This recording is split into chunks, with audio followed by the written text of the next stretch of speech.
चलिए आज हम लोग क्लास 12th के लिए बायोलॉजी ने जीव विज्ञान का मोस्ट इंपॉर्टेंट वीवीआई के सब्जेक्टिव क्वेश्चन को लेकर के आए हैं, जो कि आपसे एग्जाम के लिए काफ़ी इंपॉर्टेंट है। यहाँ से बहुत सारे क्वेश्चन आपके एग्जाम में पूछे जाते हैं, तो आप लोगों से रिक्वेस्ट रहेगा कि वीडियो का अंत तक देखें। जितने भी क्वेश्चन हैं आपको पहले से पता होते हैं, उन सभी क्वेश्चन का आंसर आप लोग कमेंट बॉक्स में देते हुए चलेंगे।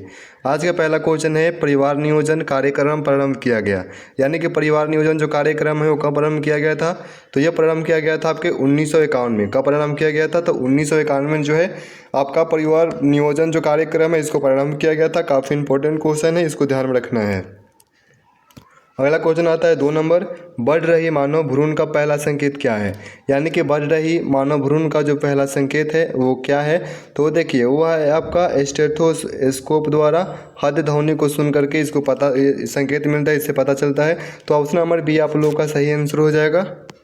अगला क्वेश्चन आता है 3 नंबर, परख नली शिशु के संबंध में सत्य है। यानी कि परख नली शिशु के संबंध में बताना है कि कौन सा ऑप्शन जो है वो सत्य हो जाएगा। तो परख नली के संबंध में कौन सा सत्य हो जाएगा? तो ये देखिए, जननांगों से बाहर निषेचन तथा गर्भाशय में परिवर्धन। ऑप्शन नंबर सी ये आपके परख नली शिशु के संबंध में सत्य हो जाएगा। ऑप्शन नंबर सी आप लोगों का सही आंसर है। अगला क्वेश्चन आता है 4 नंबर, सहेली क्या है? सहेली जो है यह क्या है? काफ़ी इंपॉर्टेंट क्वेश्चन है, आपके एग्जाम में बहुत बार रिपीट किया हुआ है। तो सहेली क्या है? तो सहेली जो है एक मानव मादा के लिए मुख्य गर्भनिरोधक गोली होती है। ऑप्शन नंबर सी सही आंसर हो जाएगा। 5 नंबर क्वेश्चन है, जब संतति की उत्पत्ति एकल जनक द्वारा होती है तब यह क्या कहलाता है?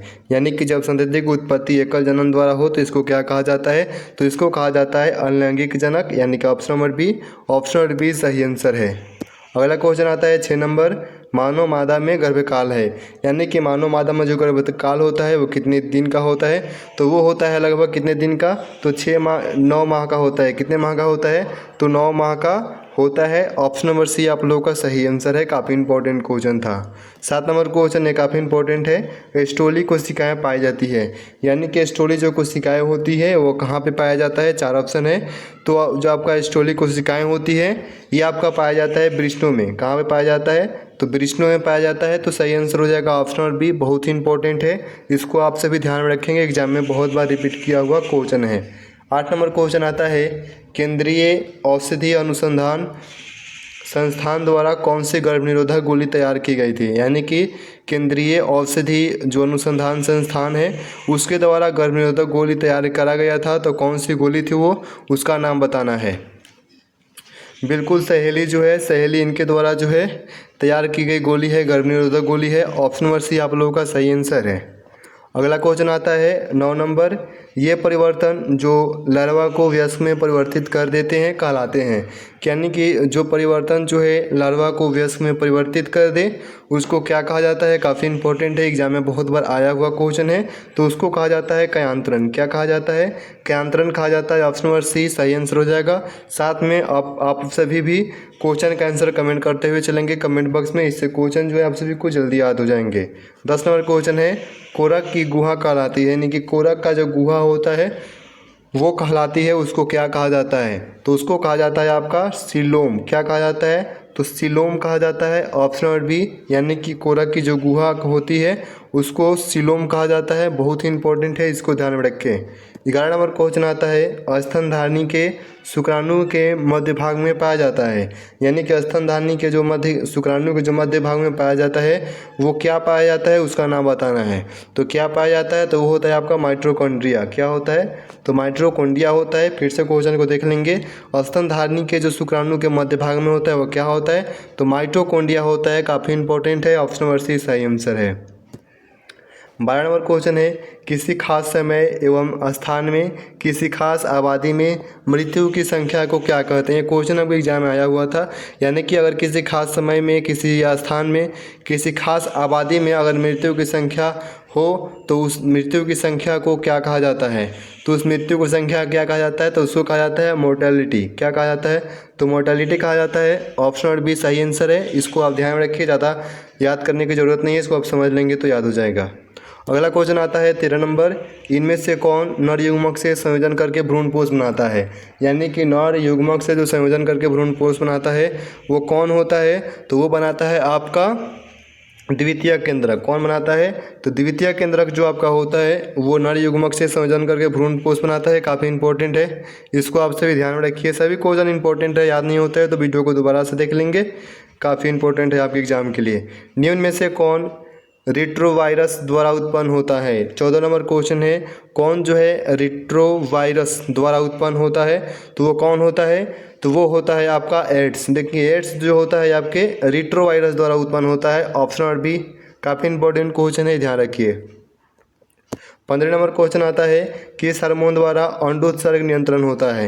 यानी कि कौन सी हार्मोन है जिसके द्वारा अंडोत्सर्ग नियंत्रण होता है, जिसके द्वारा नियंत्रण हो उसको क्या क्या कहते हैं, कौन सा हार्मोन है?